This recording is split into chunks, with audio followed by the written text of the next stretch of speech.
Former U.S. President Donald Trump is scheduled to appear at this Miami federal court on Tuesday to face criminal charges of unlawfully keeping national security documents after leaving office, and then lying to officials who tried to retrieve them.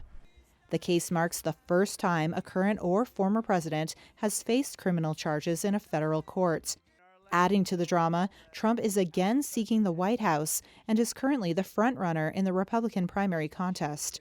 Miami's police chief, Manny Morales, announced on Monday that security would be stepped up around the courthouse in anticipation of throngs of protesters and supporters. We are working very closely with our federal, state, and local partners to make sure that we have a comprehensive approach. We're bringing enough resources to handle crowd anywhere from 5,000 to 50,000. Trump maintains his innocence and has called the prosecution a politically motivated witch hunt.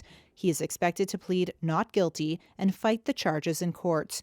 According to a grand jury indictment released last week, Trump is accused of taking thousands of papers detailing some of the nation's most sensitive national security secrets when he left the White House in January 2021 and storing them in a haphazard manner at his Mar-a-Lago, Florida estate. Photos included in the indictment show boxes of documents stored on a ballroom stage, in a bathroom, and strewn across a storage room floor. The indictment also alleges Trump lied to officials who tried to get them back. The walls around former President Trump are closing in from a legal perspective. James Sample is a professor of constitutional law at Hofstra University.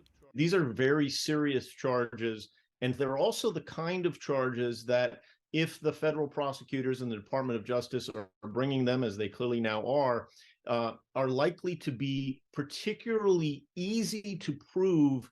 The charges include violations of the Espionage Act, which criminalizes unauthorized possession of defense information, and conspiracy to obstruct justice, which carries a maximum sentence of 20 years in prison. But any federal trial in Florida may not take place until after the November 2024 presidential election. And even if Trump were found guilty, that might not stop him from once again serving as president. In the United States, rightly or wrongly, a convicted felon, even if he's convicted, can be elected president. He could even, in theory, serve as president while incarcerated. So far, Trump's legal woes have yet to dent his popularity among Republican voters. Trump is also due to go on trial in March 2024 in a separate case in New York State court, stemming from a hush money payment to a porn star.